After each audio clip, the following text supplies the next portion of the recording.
एक बार फिर से स्वागत है आप सभी का ब्रांड एकेडमी पे। तो आज की क्लास में जो हम स्टार्ट करेंगे वो करेंगे basic of income tax chapter 1। तो बिना किसी देरी के स्टार्ट करते हैं बेसिक ऑफ इनकम टैक्स। तो हमारा जो चैप्टर का नाम है बेसिक ऑफ इनकम टैक्स। देखिए, सबसे पहले हमें समझना पड़ेगा इंडिया में टैक्स कहाँ से स्टार्ट हुआ। तो देखिए, भारत में जो टैक्स का जो हमें चर्चा मिलती है टैक्स की, वो एंशिएंट हिस्ट्री से भी मिलती है।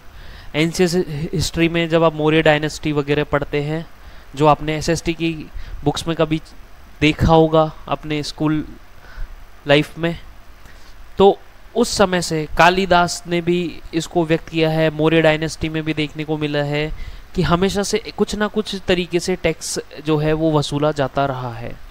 पहले जो राजा महाराजा थे वो कैश में ना लेके इन काइंड के रूप में टैक्स लेते थे। जैसे कोई किसान है, वो फसल उगा रहा है, तो उस फसल का कुछ हिस्सा वो टैक्स के रूप में लेते थे, और ये टैक्स की रेट जो होती थी वो बहुत ज़्यादा होती थी। तो ऐसा नहीं है कि टैक्सेशन सिस्टम केवल हमारे वर्तमान समय का हिस्सा है, ये एंशिएंट टाइम से देखने में आ रहा है।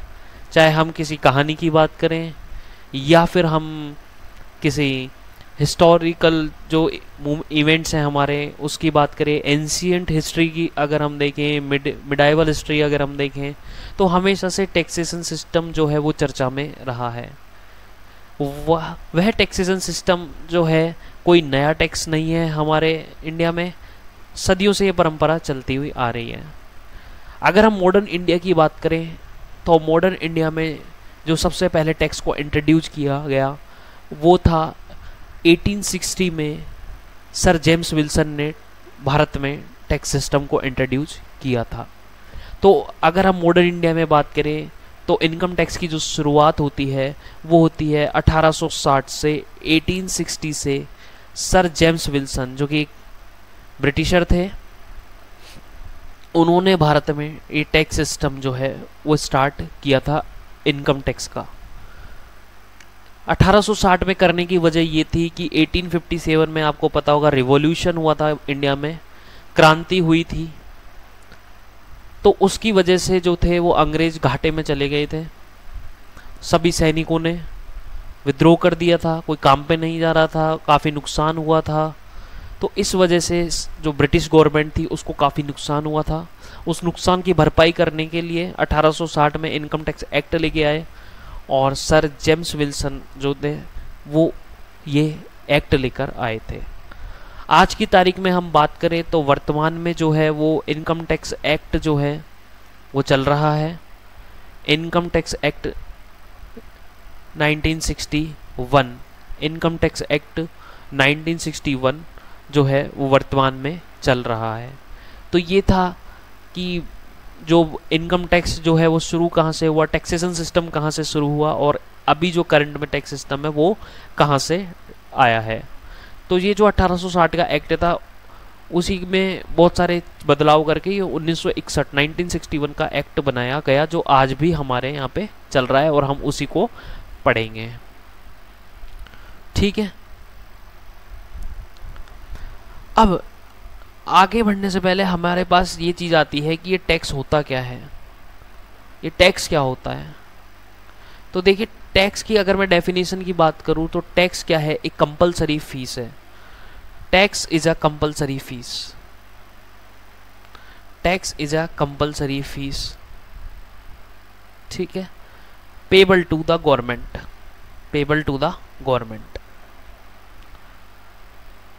by the citizen of the nation, by the citizen of the nation।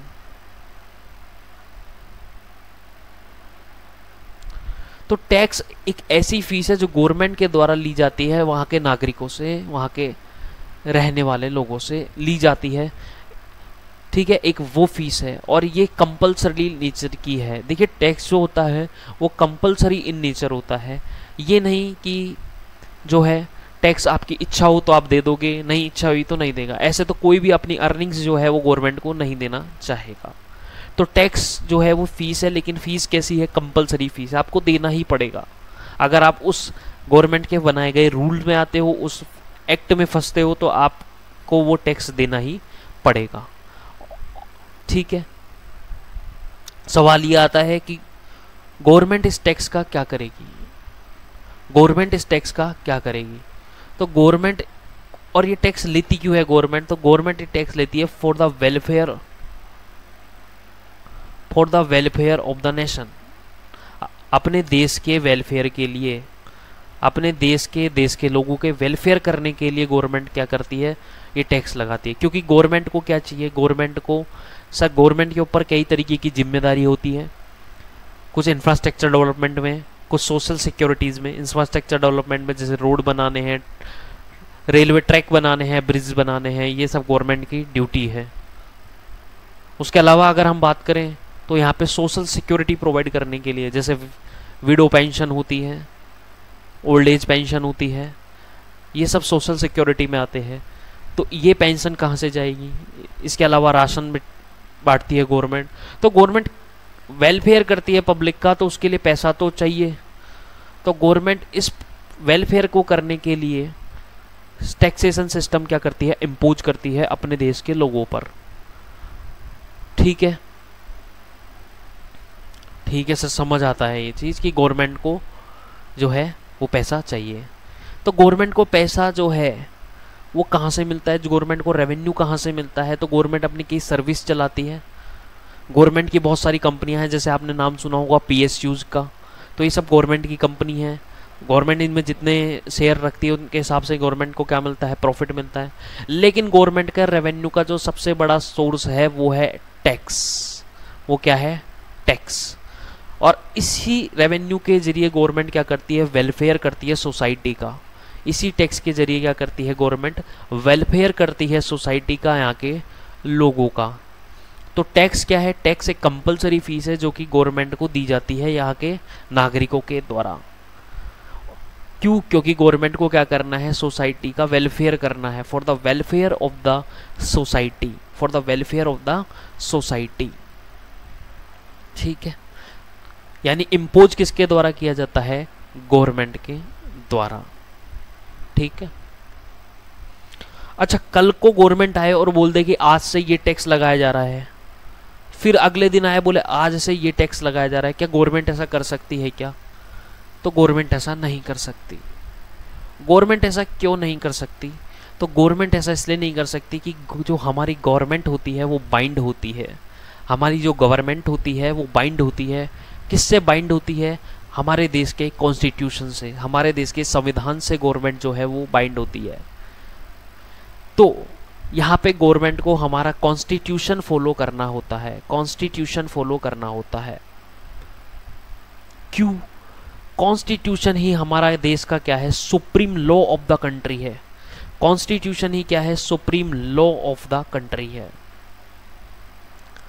और इस कॉन्स्टिट्यूशन में लिखा हुआ है, इस कॉन्स्टिट्यूशन में लिखा हुआ है no tax shall be levied, no tax shall be levied and recovered, और या फिर हम बोले collect, no tax shall be levied and collected without the authority of law, without the authority of law. और ये बोलता है हमारे कॉन्स्टिट्यूशन का आर्टिकल 265, हमारे कॉन्स्टिट्यूशन का आर्टिकल 265 बोलता है कि गवर्नमेंट कोई भी टैक्स इम्पोज नहीं कर सकती जब तक कि उसके लिए कोई कानून ना हो। इसलिए आप सुनते हैं इनकम टैक्स एक्ट 1961। गवर्नमेंट ने कानून बनाया और फिर वो टैक्स वसूल कर रही है।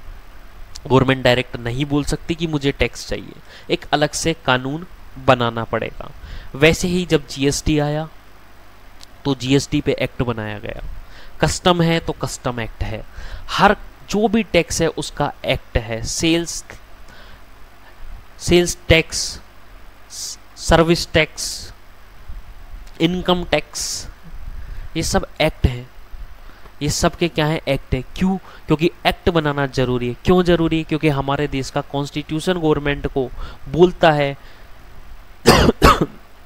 सॉरी, कि हमारे देश का कॉन्स्टिट्यूशन गवर्नमेंट को बोलता है कि आपको क्या करना पड़ेगा सर, विदाउट लॉ आप ये टैक्स जो है वो कलेक्ट नहीं कर सकते। तो article 265 of the constitution clearly states the provision that no tax shall be levied or collected without the authority of law. ठीक है, तो आपको कानून बनाना पड़ेगा। ठीक है, अब ये कानून बनाएगा कौन? कानून बनाएगी सरकार। कानून बनाएगी सरकार।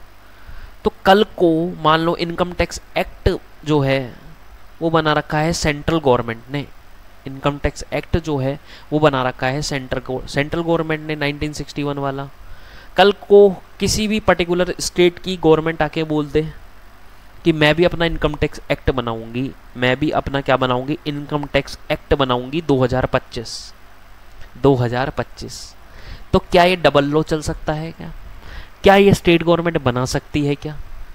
भाई हमारे बोला ऊपर जब हमने आर्टिकल 265 पढ़ा तो यहाँ पे बोला कि ऑथोरिटी ऑफ लॉ, बिना ऑथोरिटी के नहीं बना सकती कोई भी गवर्नमेंट जो है वो टैक्स कलेक्ट नहीं कर सकती। तो कौन सी गवर्नमेंट? कौन सी गवर्नमेंट? तो इसके लिए फर्दर एक और आर्टिकल जो है वो एग्जिस्टेंस में आया, आर्टिकल 246। आर्टिकल 246 प्लस इसका शेड्यूल 7 है, इसका शेड्यूल 7 है। ठीक है, इस शेड्यूल 7 में आपके पास यहाँ पे 3 लिस्ट दे रखी है, यहाँ पे 3 लिस्ट दे रखी है शेड्यूल 7 में। ठीक है, फर्स्ट लिस्ट जो है, जो आपकी फर्स्ट लिस्ट है, इसमें जो भी सब्जेक्ट मैटर यहाँ पे लिखे गए हैं, जो भी सब्जेक्ट मैटर यहाँ पे लिखे गए हैं, उस पे जो लॉ बनाएगी वो बनाएगी सेंट्रल गवर्नमेंट। उस पे जो लॉ बनाएगी वो बनाएगी सेंट्रल गवर्नमेंट, यानी कि देश की पार्लियामेंट। ठीक है, और इस लिस्ट को हम बोलते हैं यूनियन लिस्ट। इस लिस्ट को हम बोलते हैं यूनियन लिस्ट, संघ सूची। इसको हम बोलते हैं यूनियन लिस्ट। इसमें जो भी मैटर दे रखे हैं ना, ऐसे मैटर लिख रखे हैं यहाँ पे 1 2 3 4 5 6 7, यहाँ पे जो मैटर दे रखे हैं इन पे जो लॉ बनाएगी वो बनाएगी सेंट्रल गवर्नमेंट। वैसे ही आपके जो है ये सेकंड लिस्ट है जिसको हम बोलते हैं स्टेट लिस्ट। इसमें जो जो बातें लिखी गई है 1 2 3 जितनी भी बातें हैं उन पे, इन सब्जेक्ट्स पे जो लॉ बनाएगी वो बनाएगी स्टेट गवर्नमेंट। फिर ये आपके जो थर्ड लिस्ट है ये है आपकी कॉनकरेंट लिस्ट, जिसको हम बोलते हैं समवर्ती सूची, कॉनकरेंट लिस्ट। इसमें जो जो मैटर दे रखे हैं उन पे जो गवर्नमेंट का मन चाहे, चाहे वो स्टेट गवर्नमेंट का मन चाहे तो वो बना सकती है, सेंट्रल गवर्नमेंट का मन चाहे तो सेंट्रल गवर्नमेंट भी बना सकती है इन सब्जेक्ट पे लॉ। ठीक है, तो इस तरीके से आर्टिकल 246 को जब हम पढ़ते हैं रीड विद शेड्यूल 7, तो उसमें इस तरह की 3 जो लिस्ट है उसकी चर्चा होती है। ठीक है, तो जो हमारा इनकम टैक्स एक्ट जो है वो जो लिख रखा है इनकम टैक्स, उस पे कानून बनाना है, तो वो हमारा यूनियन लिस्ट में दे रखा है। वो हमारा कहाँ दे रखा है? यूनियन लिस्ट में दे रखा है। ठीक है,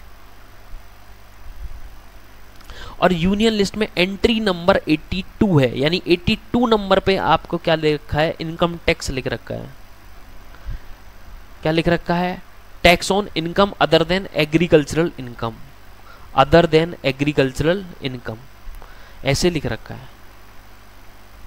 ठीक है, ये 82 नंबर पे लिख रखा है। तो अब आप समझ गए कि कोई भी state government income tax act नहीं बना सकती। क्यों? क्योंकि इनकम टैक्स एक्ट स्टेट का सब्जेक्ट ही नहीं है, स्टेट का विषय ही नहीं है इनकम टैक्स एक्ट।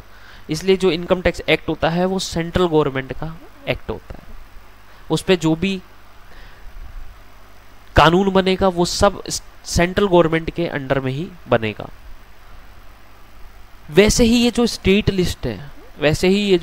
लिस्ट है, इसमें 46 एंट्री जो है 46 नंबर पे लिख रखा है tax on agricultural income, tax on agricultural income, tax on agricultural income, यानी एग्रीकल्चरल इनकम हो रही है किसी की, उस पे टैक्स लगाना है। तो वो स्टेट गवर्नमेंट ही उसके लिए लॉ ला सकती है। तो अब आप समझ गए होंगे कि जब आपने ये देखा होगा कि यहाँ पे अदर देन एग्रीकल्चरल इनकम क्यों लिख रखा है, क्योंकि एग्रीकल्चरल इनकम पे जो कानून है, एग्रीकल्चरल इनकम पे जो कानून है वो सेंट्रल गवर्नमेंट नहीं बना सकती। एग्रीकल्चरल इनकम पे अगर टैक्स लेना है तो उसका कानून जो है वो स्टेट गवर्नमेंट ही बना सकते हैं। इसके पीछे वजह ये भी है कि भारत में जो एग्रीकल्चर की स्थिति है वो वेरी करती है state to state. State to state में बड़ा फर्क आ जाता है यहाँ पे एग्रीकल्चर की कंडीशन पे।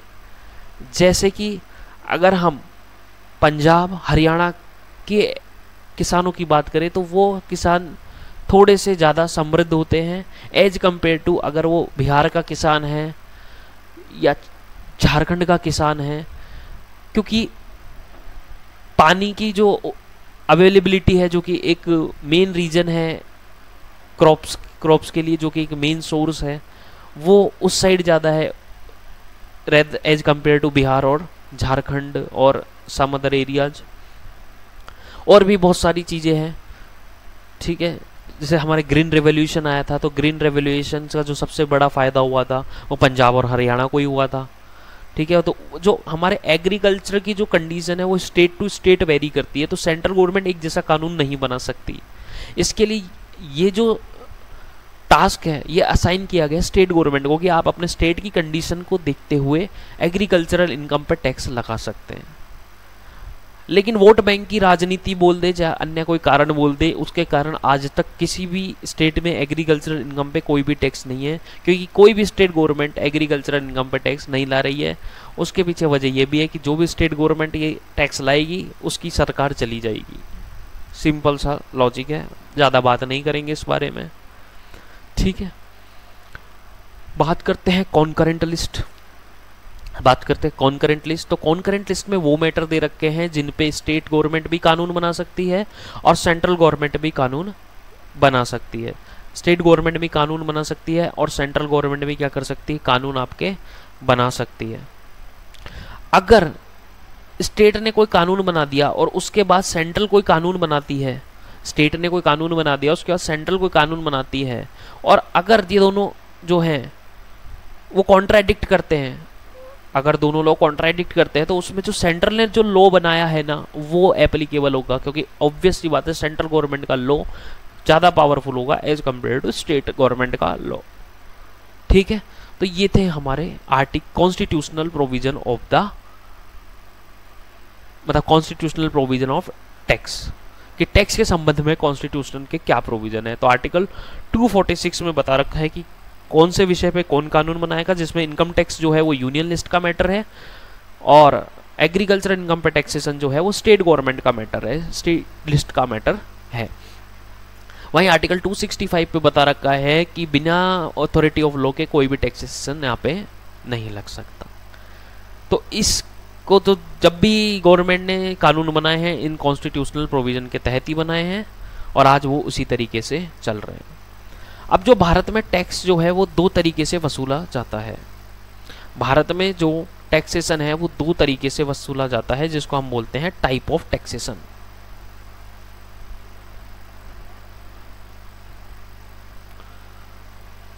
टाइप ऑफ टैक्सेशन, तो type of taxation there are two type of taxation. First one is direct taxation and second one is indirect taxation.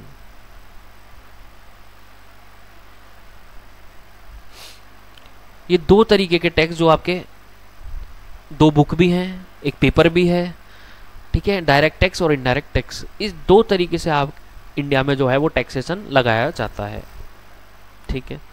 अब डायरेक्ट टैक्स क्या होता है, तो अगर मैं डेफिनेशन की बात करूं तो जिसका इंसिडेंट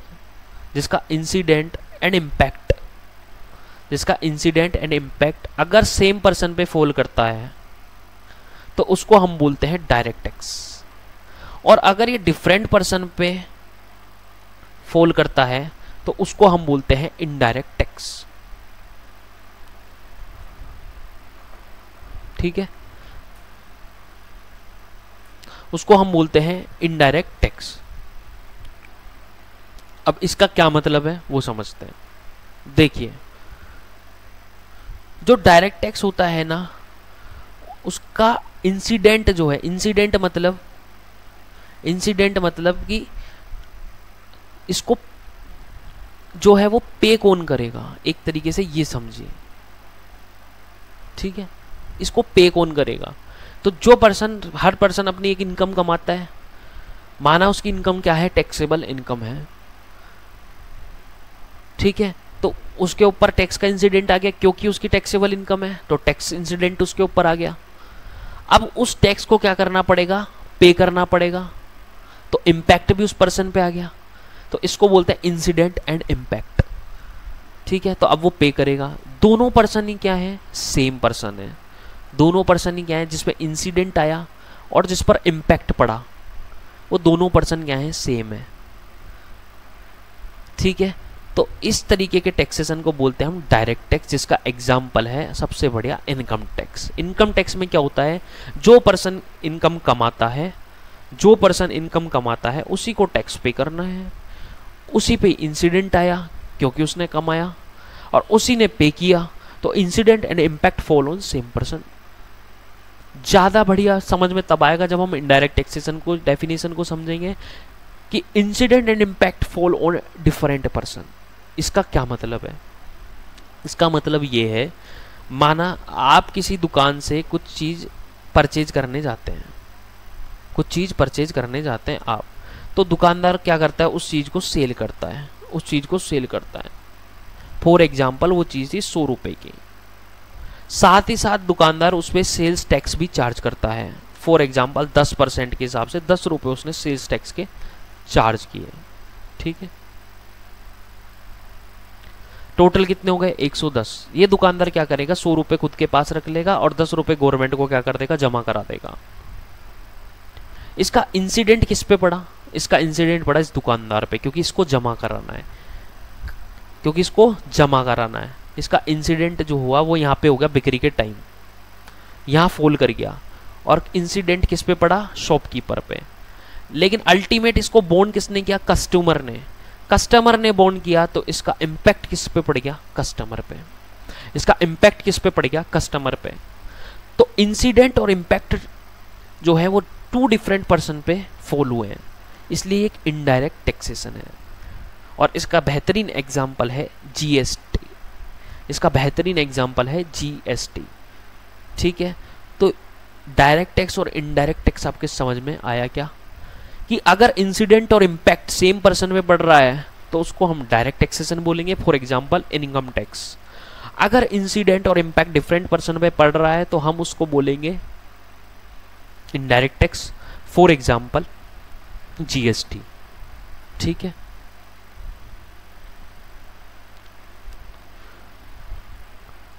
अब ये जो डायरेक्ट टैक्स होता है ना, ये प्रोग्रेसिव इन नेचर होता है। ये कैसा होता है, प्रोग्रेसिव इन नेचर होता है।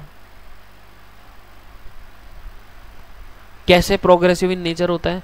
इसमें क्या होता है, जैसे जैसे आपकी इनकम बढ़ती जाती है ना, टैक्स भी वैसे की वैसे ही बढ़ता जाता है। जैसे जैसे आपकी इनकम बढ़ती है टैक्स भी वैसे ही बढ़ता है। फॉर एग्जाम्पल, अब यहाँ पे जो मैं रेट का जो रेफरेंस दूंगा वो हाइपोथेटिकल रेट होंगी, इसका इनकम टैक्स की रियल रेट से कोई लेना देना नहीं है, पहले ही क्लियर कर देना, ठीक है। फॉर एग्जाम्पल, अगर आपकी इनकम है 10 लाख तक की तो गवर्नमेंट बोलेगी हम 10% टैक्स लेंगे। लेकिन अगर आपकी इनकम है 20 लाख की तो गवर्नमेंट बोलेगी 10 लाख के ऊपर आप जो कमाओगे उस पर हम 20% टैक्स लेंगे। अगर आपकी इनकम है 30 लाख तक की तो बोले 10 लाख तक तो हम 10% टैक्स लेंगे, 20 लाख तक 10 से 20 के बीच 20% और उससे ऊपर हम लेंगे 30% टैक्स। तो जैसे जैसे आपकी इनकम बढ़ती जाती है वैसे ही वैसे टैक्स भी बढ़ता हुआ जाता है। इस 10 लाख पे जो टैक्स था वो 20 लाख का 20% था, लेकिन अगले 10 लाख का 10% था, 10 लाख का 20% था, और अगले 10 लाख पे जो वो टैक्स जो लगेगा वो 30% लगेगा। तो हर थे 10 लाख बढ़े लेकिन टैक्स जो है वो ज़्यादा बढ़ गया। तो इनकम जैसे जैसे बढ़ती है टैक्स भी वैसे वैसे बढ़ता है, इसलिए हम इसको बोलते हैं डायरेक्ट टैक्सेशन को कि ये प्रोग्रेसिव इन नेचर होता है। जबकि इनडायरेक्ट जो टैक्सेशन होता है वो रेग्रेसिव इन नेचर होता है। रेग्रेसिव इन नेचर का क्या मतलब है कि घटता नहीं है, ये सेम रहता है, समान रहता है, ठीक है, जब आप किसी शॉपकीपर से 100 रुपये का ही सामान खरीदने गए तो टैक्स लगाते टाइम उसने ये नहीं पूछा कि आप कितना कमाते हो, उसने ये नहीं पूछा कि ये पैसा आप भीख मांग के लाए हो या हार्ड वर्क करके लाए हो या बैठे बैठे मौज पे मिल गए आपको। उसको मतलब नहीं है, उसको 100 रुपये का सामान बेचा तो 10 रुपये टैक्स के लेने हैं और जो गवर्नमेंट को जमा कराने हैं। तो जहाँ पे आपकी इनकम से कोई मतलब नहीं है, तो इसलिए हम इसको बोलते हैं रेग्रेसिव इन नेचर। इसको हम क्या बोलते हैं? Regressive in nature. तो ये होता है आपके डायरेक्ट टैक्सेशन और इनडायरेक्ट टैक्सेशन। क्लियर है? तो जैसा मैंने आपको बोला भी था कि नोट्स रूप में हम उसको समराइज करते हैं हर चीज़ को, ये हमारी विशेषताएं हैं। तो आप चाहें तो इनको ऐसे की ऐसे नोट भी कर सकते हैं और खुद कुछ चीज़ चाहें तो ऐड ऑन भी कर सकते हैं। जहाँ पे ज़रूरत लगेगी मेरे को बेयर लॉ से पढ़ाने की, तो वहाँ पे मैं बेयर लॉ का रेफरेंस ले लूँगा, ठीक है। और जहाँ पे हमारा ऐसे नोट्स में काम चल जाएगा तो मैं आपको इसी तरीके से कराते हुए चलूँगा, ठीक है। अब बात आती है अपेक्स बॉडी की।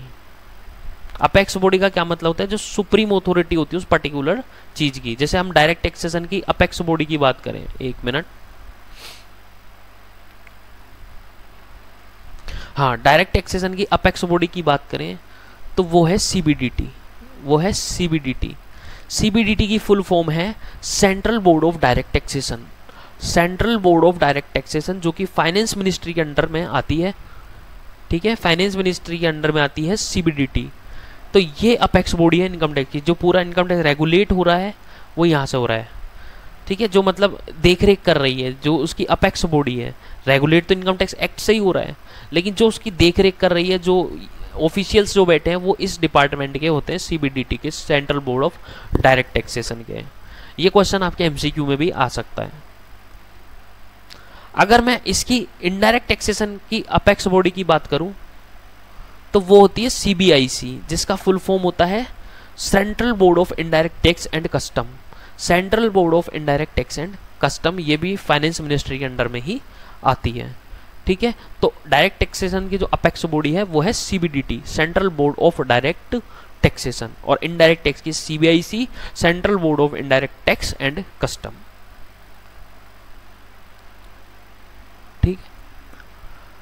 अब हम बात करते हैं components of income tax law. यानी कि जो हम इनकम टैक्स लॉ पढ़ते हैं उसके कंपोनेंट कहाँ से आते हैं, कहाँ कहाँ से हम कोई लॉ देखना पड़ता है, ये लॉ कैसे हमको कौन कौन सी चीज़ें चेक करनी पड़ती है ये लॉ समझने के लिए। तो देखिए, सबसे पहले जो हमें समझना पड़ता है वो समझना पड़ता है इनकम टैक्स एक्ट को। इनकम टैक्स एक्ट को,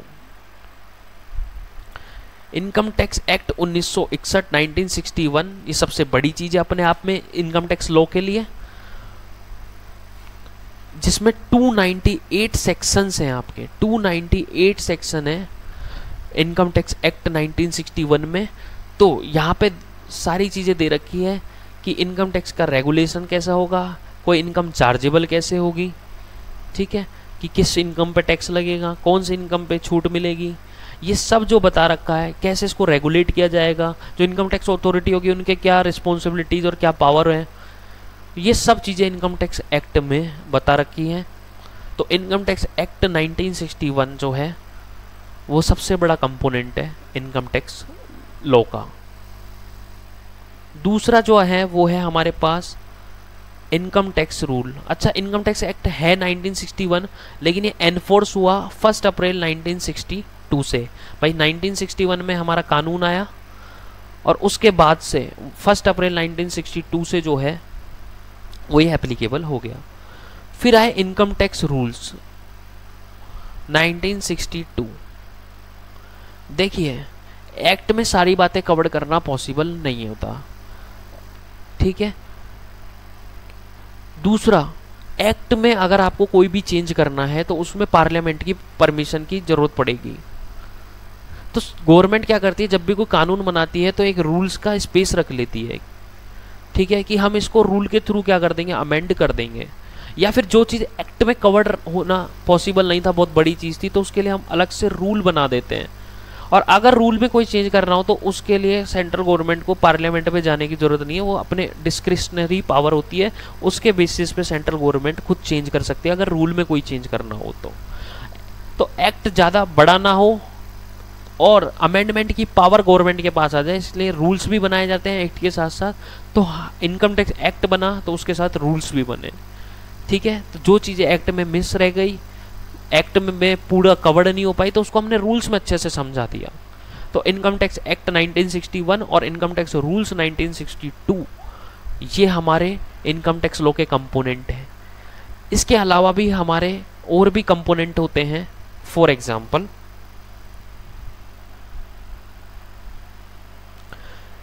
आपने एक चीज सुनी होगी, हर साल हमारे पार्लियामेंट में एक बजट आता है, ठीक है। हमारी संसद में क्या है, बजट पेश होता है। उस बजट में भी टैक्सेशन सिस्टम से संबंधित ही चर्चाएं होती हैं। तो वो जो बजट होता है उसमें भी हमारा इनकम टैक्स लॉ के ही कंपोनेंट से रिलेटेड होता है, ठीक है। तो जो हमारा एनुअल जो बजट होता है, एनुअल जो बजट होता है जो हर साल फरवरी में पेश किया जाता है।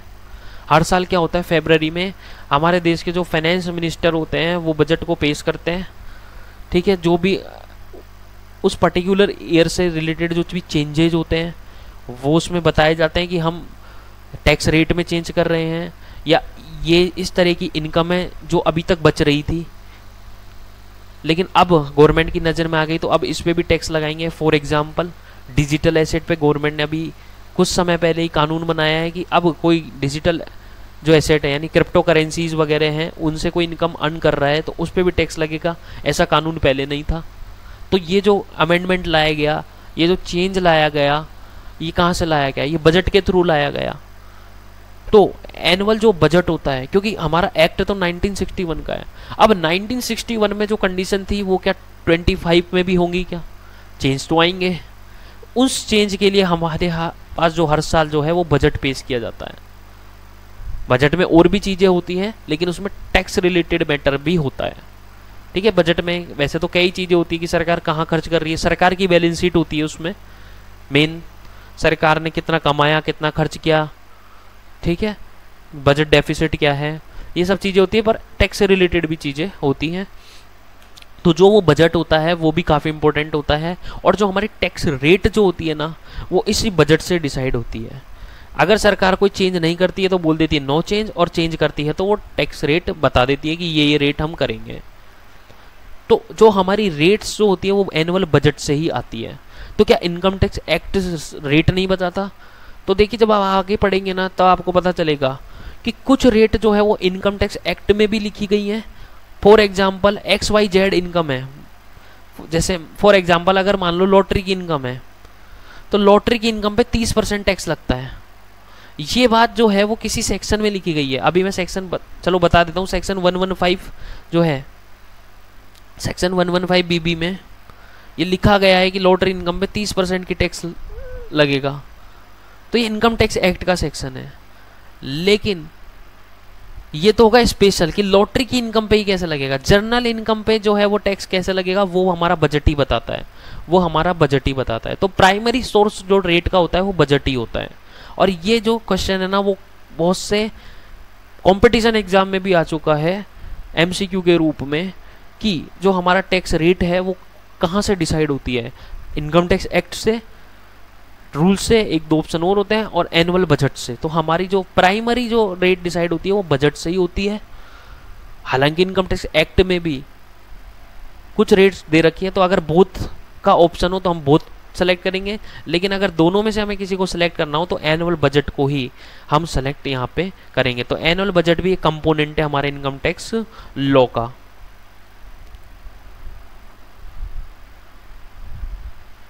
इसके अलावा circulars and notifications, circulars and notification. Circular and notification कौन निकालता है? सर्कुलर एंड नोटिफिकेशन निकालती है डायरेक्ट टैक्स की अपेक्स बॉडी जो कि है CBDT, central board of direct taxation. ये क्या करती है? सर्कुलर और नोटिफिकेशन निकालती है, क्योंकि ये अपेक्स बॉडी है टैक्सेशन की, डायरेक्ट टैक्सेशन की। लेकिन इसके द्वारा जो सर्कुलर और नोटिफिकेशन में जो बातें लिखी हुई होती हैं वो बाइंडिंग नेचर की होती है। किसके लिए? इनकम टैक्स अथॉरिटी के लिए। बाइंडिंग नेचर की होती है इनकम टैक्स अथॉरिटी के लिए, not for the assessee who is paying the tax. जो टैक्स दे रहा है उसके लिए बाइंडिंग नेचर की नहीं होगी, लेकिन इससे इसके सर्कुलर और नोटिफिकेशन से बाइंड कौन होगा? इसके सर्कुलर और नोटिफिकेशन से बाइंड होंगे इनकम टैक्स की अथॉरिटी। कैसे? अगर मान लो सीबीडीटी ने कोई सर्कुलर निकाल के कोई ऑर्डर जारी किया है, तो वो ऑर्डर जो बाइंड होगा वो इनकम टैक्स अथॉरिटी पे बाइंड होगा, जो टैक्स पे कर रहा है उस पे बाइंड नहीं होगा। क्लियर है? बाइंड नहीं होगा का इसका मतलब ये है कि टैक्स पेयर की इच्छा है कि वो इस बात को माने या ना माने। अगर उसके बेनिफिट के लिए कोई सर्कुलर होगा तो वो ले लेगा उसका बेनिफिट, नुकसान होगा तो वो नहीं लेगा, आप उसको नहीं बोल सकते। लेकिन हाँ, आप इनकम टैक्स अथॉरिटी, आप इनकम टैक्स कमिश्नर हो तो फिर आपके ऊपर ये चीज जो सर्कुलर है वो एप्लीकेबल होगा, क्योंकि आपके लिए तो आपकी अपेक्स बॉडी है सीबीडीटी। ठीक है। फिर पांचवा है आपका जुडिशियल डिसीजन। देखिए जुडिशियल डिसीजन की बात कब आती है? देखिए होता क्या है कि आप अपनी इनकम को कंप्यूट करते हैं और इनकम टैक्स अथॉरिटी को बताते हैं कि मेरी ये इनकम है, इस पे मैं ये टैक्स भर रहा हूं, और फाइल कर देते हैं अपनी रिटर्न को, टैक्स का पेमेंट कर देते हैं। ये रिटर्न जाती है इनकम टैक्स अथॉरिटी के पास और वहां पे मान लो हो जाती है आपकी चेकिंग, और आप ये इनकम टैक्स अथॉरिटी क्लेम कर रही है कि इस पर्सन ने ये जो पेमेंट किया है ये कम किया है, या फिर अपनी इनकम जो है वो कम डिक्लेयर की है, इसकी इनकम तो बहुत ज़्यादा है और हमारे पास इस बात के एविडेंस भी हैं। ठीक है। ये बंदा अगर सहमत होता है इनकम टैक्स अथॉरिटी की बात से और अगर अपनी इनकम को बढ़ा के दिखाना चाह रहा है तो वहाँ पे एक ऑप्शन है। लेकिन अगर ये बंदा सेटिस्फाइड नहीं है तो ये फर्दर क्या कर सकता है? अपील में जा सकता है। फर्दर अपील में जा सकता है, और अपील के क्या होते हैं, क्या स्टेज होते हैं। ठीक है।